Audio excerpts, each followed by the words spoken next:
श्री गुरु चरण सरोज रज, निजी मन मुकुर सुधार। बरनऊ रघुवर बिमल जसु, जो दायक फलचारी। दोस्तों, रामायण में अयोध्या कांड की ये पहली चौपाई हमें बताती है श्री गुरु के चरण कमलों की धूलि से अपने मन रूपी दर्पण को पवित्र करके धर्म, अर्थ, काम और मोक्ष को प्राप्त किया जा सकता है। जैसे अष्टावक्र गीता में लिखा गया है कि मन में हो रही अशांति हमें द्वंद में फंसाती है, जबकि शांत मन से हम परमात्मा को भी देख सकते हैं। हमारे इस शर्मा जी के दो जजमान आए थे मिलने, IAS लोग थे, अब कहेंगे नहीं आगे लेकिन ये थे IAS अधिकारी हैं वहां के। हमने पूछा करते हो तो हाँ पूजा करते हैं, हनुमान चालीसा कहते हैं गुरु जी हम लोग। हनुमान चालीसा, चलो हनुमान चालीसा का भाष्य दे दिए। हम लेकिन हनुमान चालीसा कहां से शुरू होता है भाई? पहला क्या है सबको याद है, तुम लोग भी। श्री गुरु चरण सरोज रज, निज मन मुकुर सुधार। बरनऊ रघुवर बिमल जसु, जो दायक फलचार। यानी बस करो, हनुमान चालीसा शुरू हुआ नहीं खत्म हो गया यहीं पर, हनुमान जी का नाम ही नहीं आया। यह रामायण के अयोध्या कांड की पहला चौपाई। अयोध्या जहां युद्ध न हो, अयोध्या में वही प्रवेश कर सकता है जिस पर गुरु की अनुकंपा हो। इसलिए वहां पर तुलसीदास ने यहां लाया श्री गुरु के चरण रूपी रज, मन रूपी मुकुर यानी दर्पण को साफ कर देते हैं। जब मन रूपी मरकण दर्पण साफ हो जाता है, अष्टावक्र गीता में बार बार यही कहते हैं, मन को साफ कर देना। मन मलिन रहता है, मन द्वंदात्मक है, मन हर समय द्वंद में रहता है, डबल। जैसे सागर में लहर हो, लहर को ही लहर कहते हैं, लहर यदि गिर गया तो सागर हो गया। इसलिए मन, जब आपके शरीर में मन है तभी तक लहर है, आप द्वंद में हो। जैसे पक्षी में दो पैर से उड़ती है ना, दो पंख है, आप में भी दो पैर है।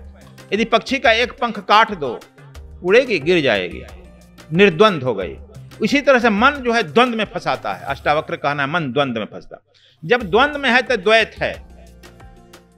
जिससे सागर जो है स्थिर है, लेकिन सागर में जो ही पत्थर फेंक देगा वह हिल जाएगा, द्वंद में आ जाएगा, फिर आपका चेहरा नहीं दिखाई पड़ेगा। यह मन का स्वभाव है, द्वंद। उसी तरह से हम लोग मन रूपी यही हो गया कथा कि मन रूपी गुरु के चरण रूपी रज से हमने जब साफ कर लिया, तब बरनऊ रघुवर विमल, तब जो है रघुवर आपके अंदर जो है रघुवर हैं, रघुवर परमात्मा, वह आपके अंदर दिखाई पड़ने लगेगा। वह परमात्मा की कृपा आप सहज स्वाभाविक हो जाएगा, या आप स्वतः परमात्मा स्वरूप हो जाएगा। तो जो दायक फल चार फल जो होता है, अर्थ, धर्म, काम और मोक्ष, यही चार फल है ना, ये चारों फल स्वतः आपको प्राप्त हो जाएगा। उसके लिए अलग से कुछ जाप नहीं करना है। गुरु इस संसार में ऐसी महान आत्मा है जो एक साधारण इंसान को भी दिव्य पुरुष बना सकता है, चाहे वो विश्वामित्र के शिष्य राम हो या गुरु संदीपनी के शिष्य भगवान कृष्ण। राम कृष्ण से गो बड़ा, वो भी तो गुरु किन। राम कृष्ण से कोई बड़ा है? बोलो। राम कृष्ण से को बड़ा, वो भी तो गुरु किन। तीन लोक को वे धनी, गुरु आगे आधीन। आधीन का मतलब गुरु के आगे हाथ जोड़कर बैठे हैं ना, नहीं बैठे हैं। गुरु में ही यह सामर्थ्य है। एक साधारण राजकुमार को उठाए विश्वामित्र ने और उन्होंने राम बना दिया। संदीपनी गुरु में ही यह सामर्थ्य है। एक साधारण लड़के को उठाए और उन्हें जो है सामर्थ्य सर्वसंपूर्ण अवतार कृष्ण बना दिया। और वह गुरु जो है कृष्ण के विदाई में चलते समय चक्र सुदर्शन दिलवाया। इसके पहले कृष्ण के पास चक्र सुदर्शन नहीं था, अपने लड़के को दिलवा सकते थे। कुछ लोग कहते हैं कि परशुराम को बुलाकर दिलवाए, परशुराम से दिलवाए। कुछ लोग कहते हैं आकि नहीं, स्वयं अपने दिए। जो हो, लेकिन दिलवाने और देने वाले तो वो गुरु ही हुआ ना। तो अपने लड़के को भी दे सकते थे। गुरु जिसमें पात्र बनाता है, पात्र समझता है, सोचता है, उसको वह दे देता है। और जो तुम में यह है, सद्वीप समाज का काम तुम कर सकते हो, इसलिए यह जो है दिव्यासद ग्रहण करो और जाओ समाज में। इस संसार में गुरु से शिक्षा प्राप्त करना तो सही है, लेकिन उस शिक्षा को प्राप्त करने के बाद खुद को अहंकारी समझना और उसका दुरुपयोग करना गलत होता है। जैसे महाभारत में गुरु द्रोण के पुत्र अश्वत्थामा ने शिक्षा प्राप्त करने के बाद उसे अपने अहंकार के तौर पर इस्तेमाल किया, जिसकी वजह से आज तक उसकी आत्मा को शांति नहीं मिली। सर्वनाश को आमंत्रित करके अपना नाश कर ले। ये कौन है महाभारत में? द्रोणाचार्य पुत्र अश्वत्थामा। अश्वत्थामा का महत्वाकांक्षा होना क्या था? अश्वत्थामा के उसके पिता ने, द्रोणाचार्य ने जबरदस्ती द्रुपद का राज छीन करके एक छोटा सा राजा बना दिया। अब कहीं न कहीं अश्वत्थामा को यह अहंकार हो गया, आखिर मेरे पिताजी इतने सामर्थ्य हैं कि जब तक से उनके हाथ में अस्त्र रहेगा, मारे नहीं जाएंगे, तो वह जो है पांडवों को मार डालेंगे, समग्र पांडवों को मार डालेंगे। कृष्ण छोड़ेगा नहीं, समग्र कौरवों को मार डालेगा। मेरे पिताजी अमर हैं, मैं अमर हूं, मेरे मामा कृपाचार्य अमर है, और मैं जो है विभिन्न विद्याओं से प्रकांडमय विद्वानों का जानकार हूं, मेरे पिता ने दिया है, ब्रह्मास्त्र से लेकर के ब्रह्महरि अस्त्र तक, इसलिए मैं नहीं मारा जाऊंगा। यह महत्वाकांक्षा क्या किया? सब अस्त्र छोड़ दिया, विश्व का संहार कर डाला।